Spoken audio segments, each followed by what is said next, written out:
1. La prima de Ana Luisa murió en un accidente. Mi amiga me invitó al velorio a pesar de que sus familiares no querían presente a nadie externo. Llegamos a un salón que parecía de fiestas. En las paredes había decoración de un bautizo. A mí se me hizo un poco raro, pero traté de no concentrarme en ello porque mi amiga estaba muy mal. Ambas teníamos 19 años, entonces mi amiga y yo éramos muy unidas, nos contábamos todo, nos ayudábamos, estábamos todo el tiempo juntas. Cuando llegamos al velorio, la mamá de Ana Luisa la detuvo, la apartó y se puso a hablar con ella en privado. Yo sentía todo el ambiente tenso, pues me quedaba muy claro que todo este drama se debía a mí, a que precisamente no había nadie que no fuera de la familia, ningún amigo, y vaya que la prima de Ana Luisa tenía muchos amigos. Eso también me pareció algo muy fuerte, y no me imaginaba muy bien el motivo. Llegué a pensar que tal vez sería porque no querían que la gente viera el cuerpo en el estado en el que había quedado. Pero no era eso. Yo vi a la prima de mi amiga ahí acostada, dormida, reposando, descansando el sueño eterno. Se veía idéntica a como la conocí. Como que ella siempre tenía curiosidad por todas las cosas y su rostro se veía así, como si estuviera buscando algo, como si estuviera sorprendida por un hallazgo. Definitivamente hicieron un gran trabajo para definir un rostro tan sereno. La familia tenía dinero, aunque no entiendo cómo fue que no rentaron un digno mausoleo o una sala de velatorios. Yo estaba segura de que no iba a entrar al velorio, pero mi amiga se puso a hacer un escándalo en la recepción.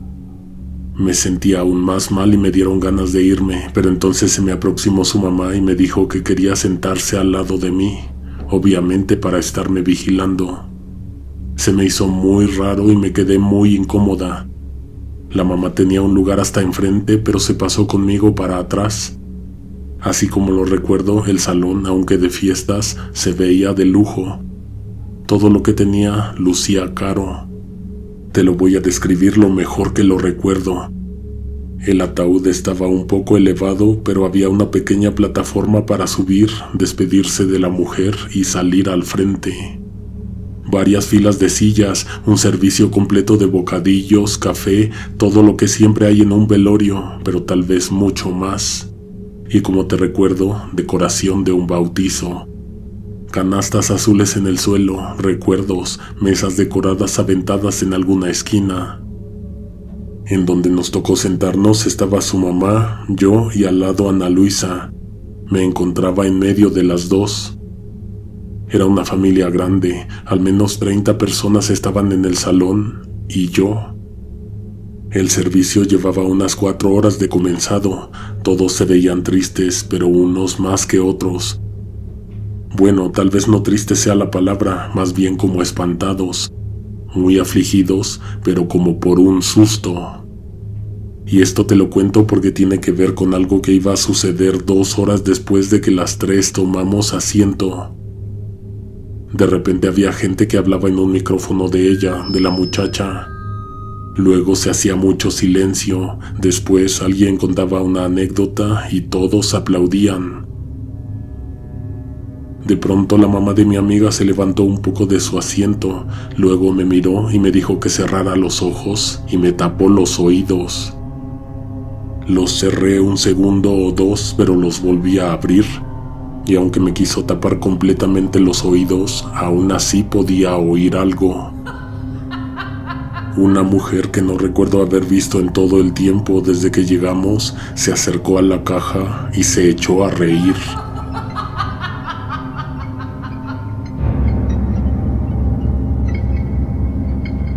No estaba muy lejos de mí, aunque yo me encontraba casi en las últimas filas. Escuché el escándalo que estaba haciendo cuando dejaron de ser risas y se convirtieron en carcajadas. En ese momento se apagaron las luces. Realmente alguien las apagó como si estuviera programado que lo hiciera en el momento preciso, porque a nadie le sorprendió que de pronto todo se quedara a oscuras. Yo sí me espanté, y mucho. Creí entender por qué había personas muy asustadas y perturbadas cuando llegué. Apagaban las luces para que nadie viera lo que estaba por suceder.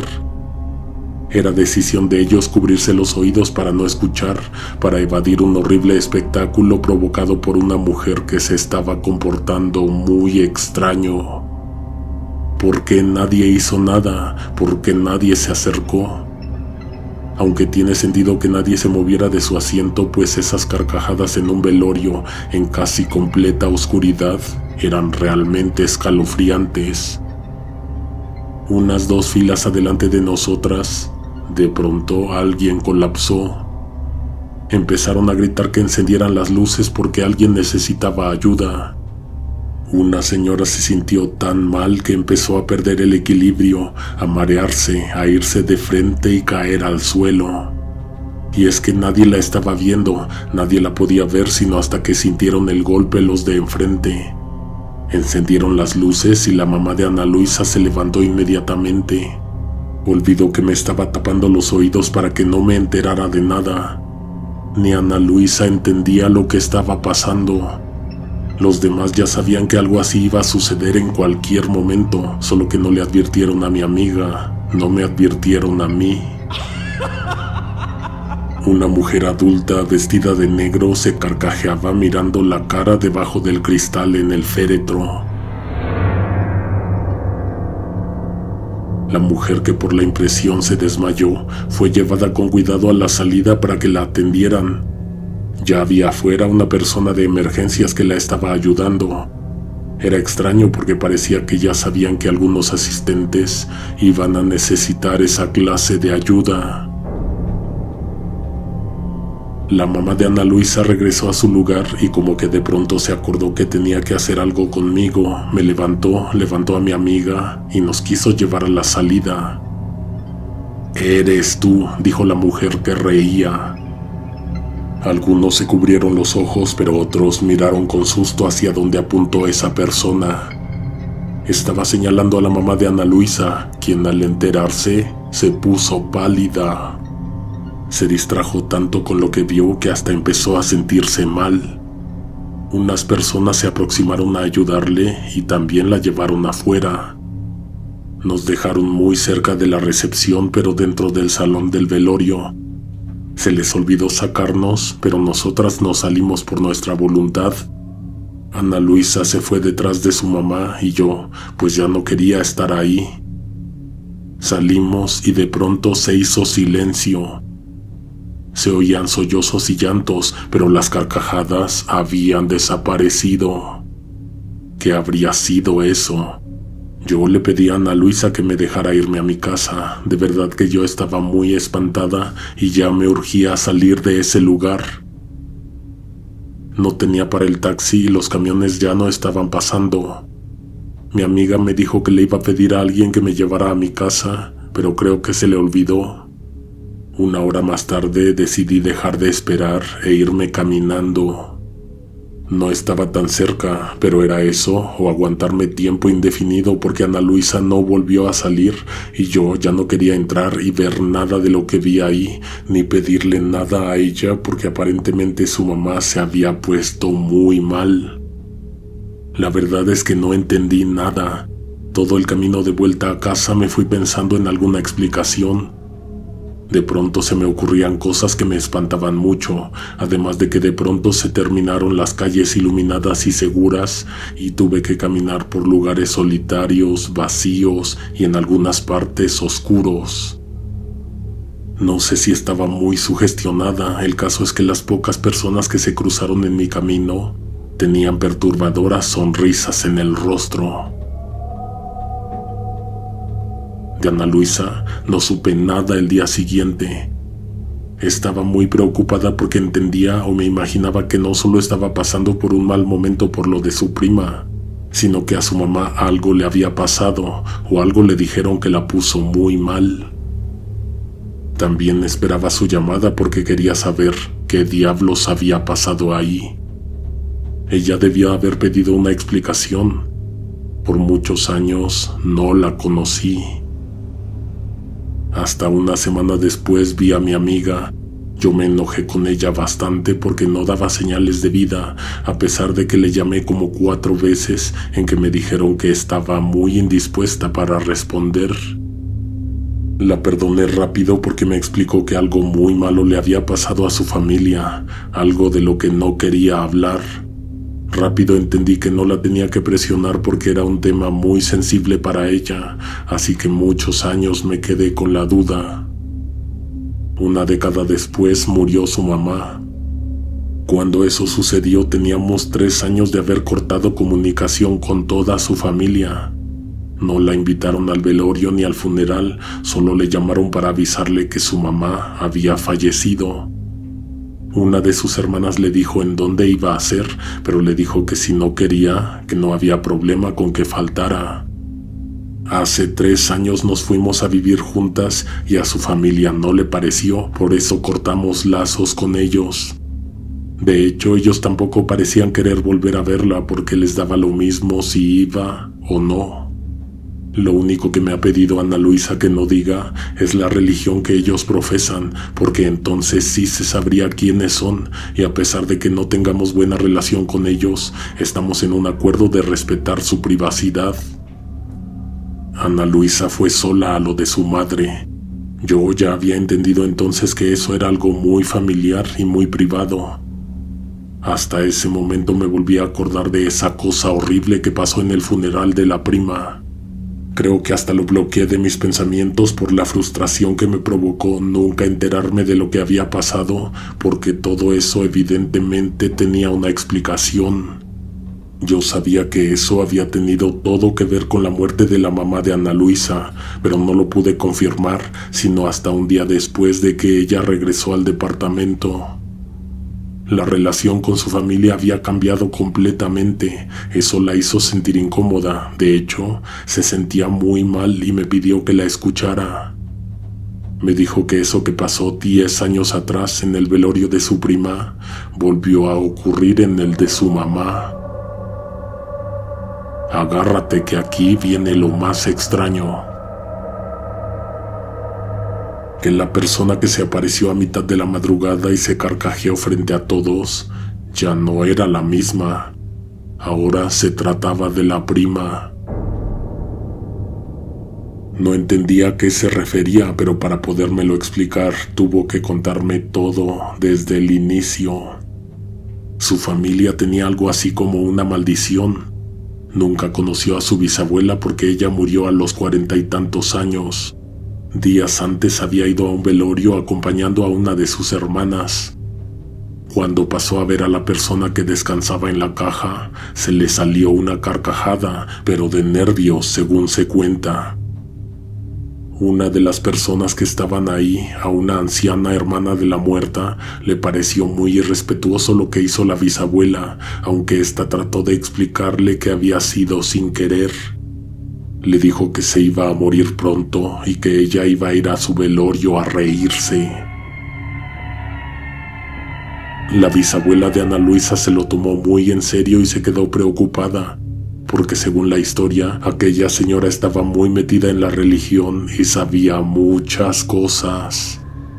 La bisabuela falleció a los pocos días.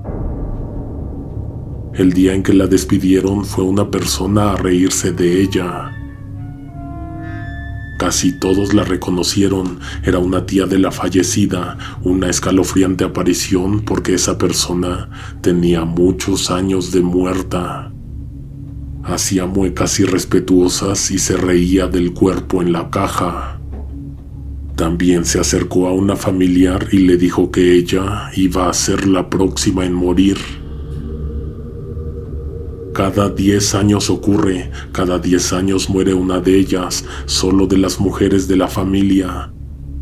Todos siempre saben quién será la próxima y que le quedan exactamente 10 años. El último familiar se aparece, ríe, se carcajea, mantiene vigente la maldición, le dice a una de todas ellas que será la siguiente. Para eso apagan las luces, para que nadie sepa y no viva sus últimos 10 años pensando en que va a morir. Yo en ese momento pensé que sería más horrible que en vez de que solo una supiera, ninguna de todas ellas tuviera certeza de quién sería la próxima. Cuando fue lo de su mamá, se apareció su prima, la de aquella vez, y así seguirá pasando porque aunque a mí me cueste trabajo creer que todo esto es real, se sabe que la gente de esta religión hace cosas muy raras. Ana Luisa dice que otra vez lo hicieron en un salón decorado como si estuvieran celebrando un bautizo. Eso llama menos la atención que anunciar un velorio. A su familia no le gustaría la clase de atención que podría recibir si la historia se conoce, si se sabe que son ellos. Que en 10 años va a volver a pasar y que entonces Ana Luisa va a tener que faltar para no ver que se aparezca su madre de madrugada frente a los congregados, riéndose de la recién fallecida.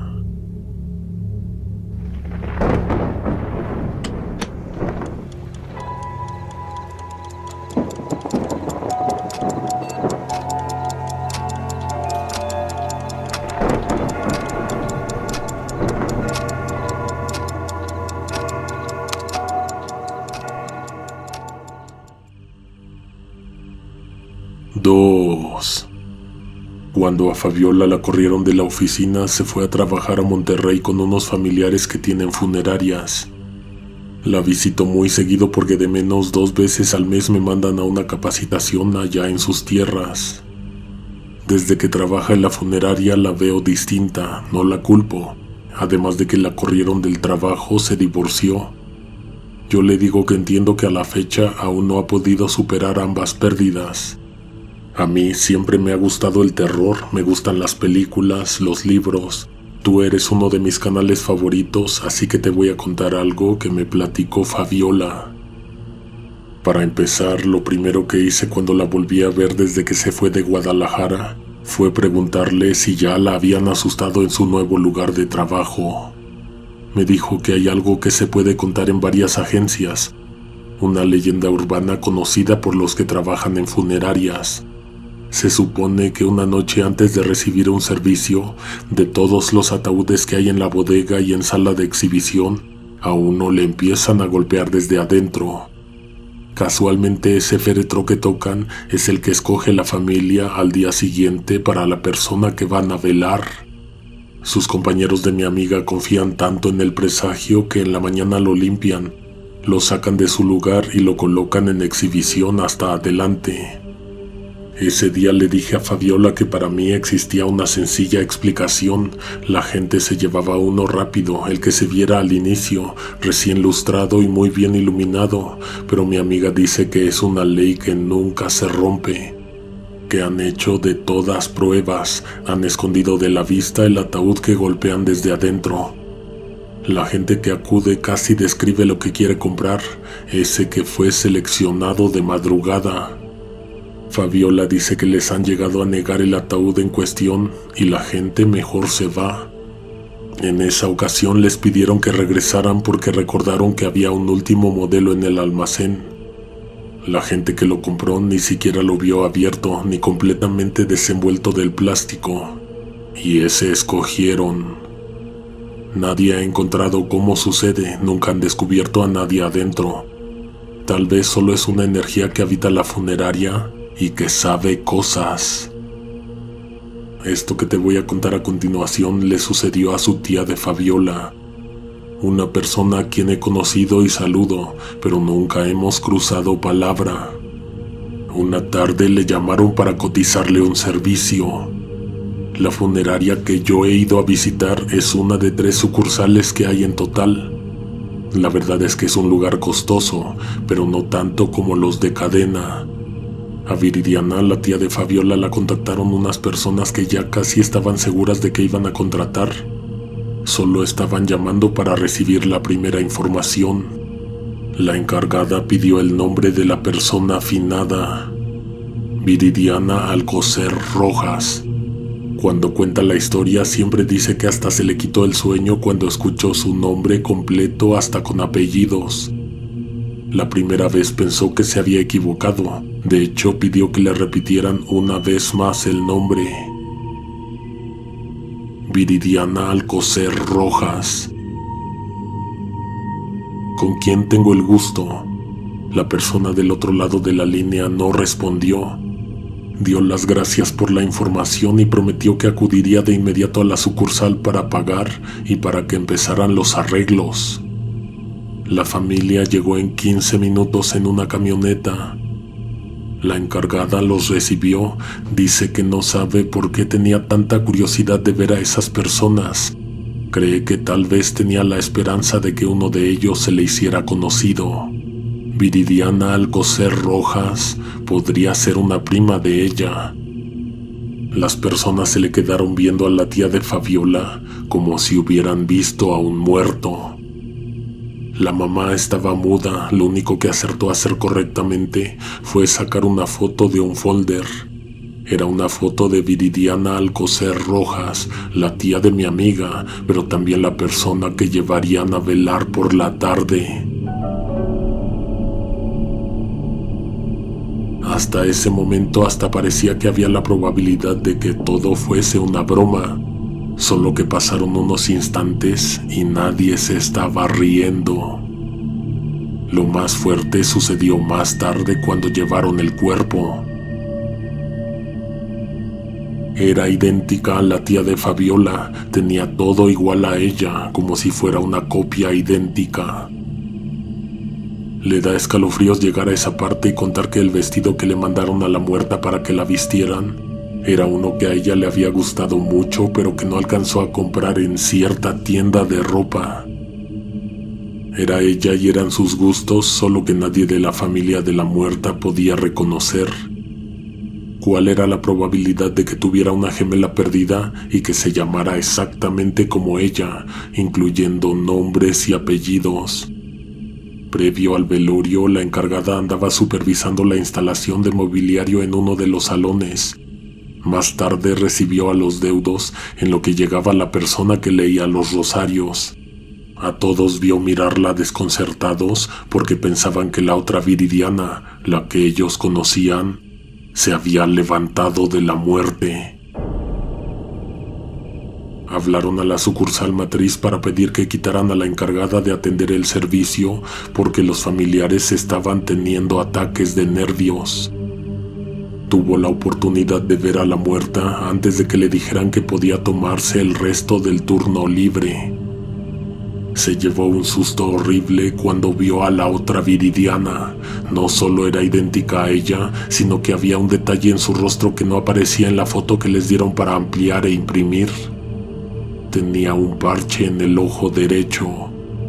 La tía de Fabiola ya le había contado a sus hijos y a su esposo que ella a veces soñaba que tenía un parche en el ojo derecho. Cuando llegaba a soñar eso, le quedaba la sensación de que había algo de premonición. Se sentía tan real como si estuviera viendo al futuro. Sintió como si la arrancaran de una pesadilla cuando sintió repentinas náuseas y ganas de vomitar. Se salió corriendo para no hacerlo frente a los demás. Afuera respiró profundo hasta que se volvió a sentir bien. Fabiola, mi amiga, da fe de que la persona que velaron esa noche era idéntica a su tía. Tenía incluso un par de lunares en el rostro que coincidían con precisión milimétrica. El día en que enterraron a la otra, la Viridiana que conocíamos se sintió muy mal. No se pudo levantar de la cama en todo el día. En la noche sintió asfixia y soñó que estaba bajo tierra.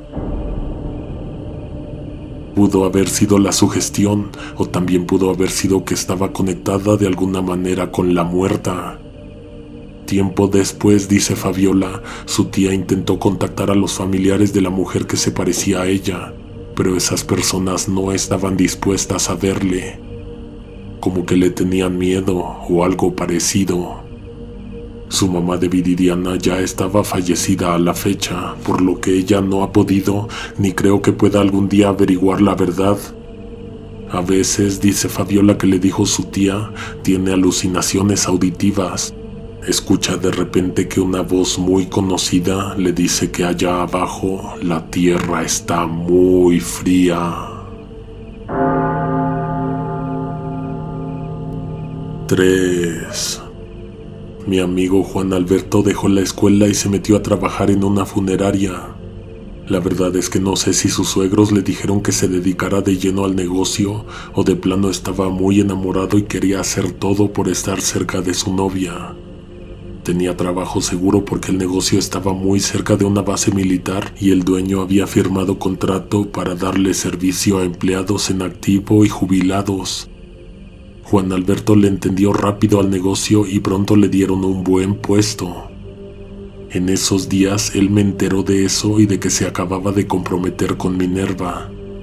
A pesar de que ya no nos veíamos en la escuela, nunca dejamos de frecuentarnos. Una madrugada me despertó porque quería hablar con alguien. Eran como las 2 de la mañana de un sábado. Casualmente no salí de fiesta. En ese entonces no había viernes que no estuviera fuera de casa tomando con los amigos. No recuerdo, pero creo que tuvo mucho que ver con que Juan Alberto iba a trabajar. Entonces cancelé mis planes y mejor me fui a dormir temprano. Me dijo en la llamada que le acababa de pasar algo horroroso en el trabajo. Apenas se había desocupado. De hecho, su suegro y un socio tuvieron que ir para ver lo que había sucedido en la sucursal. Resulta que ya tenía un rato que habían colocado el ataúd al frente del velatorio. Los asistentes tenían un buen rato que habían pasado a darle la despedida al sujeto vestido de militar. Algunos daban vueltas cerca de las esquinas de la sala, otros platicaban en sus asientos, algunos andaban fuera fumando. Según Juan Alberto, nadie le estaba poniendo atención al cuerpo. Por eso es que nadie notó cuando sucedió. Un hermano que venía de Tlaxcala fue el que llegó más tarde. Cuando pasó a despedirse, se quedó un rato mirando hacia el ataúd. Estaba un poco confundido porque había ocasiones en que no se podía recuperar el cuerpo de la persona. Entonces se dejaba la caja vacía o se llenaba de pertenencias, pero nunca se mantenía abierta la tapa. El hermano que venía de Tlaxcala de inmediato le preguntó a la persona más cercana acerca de la situación con el cuerpo del fallecido. ¿Cuál situación? Varios se levantaron de sus asientos y fueron a ver de qué hablaba la última persona en presentarse al velorio. Efectivamente, no había nadie en el ataúd.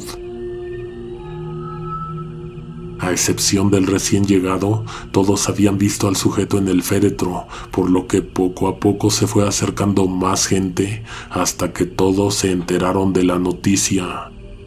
El cuerpo había desaparecido. Nadie de todos los presentes vio qué pasó ni cuándo pasó. Todos estaban igual, confundidos y en blanco.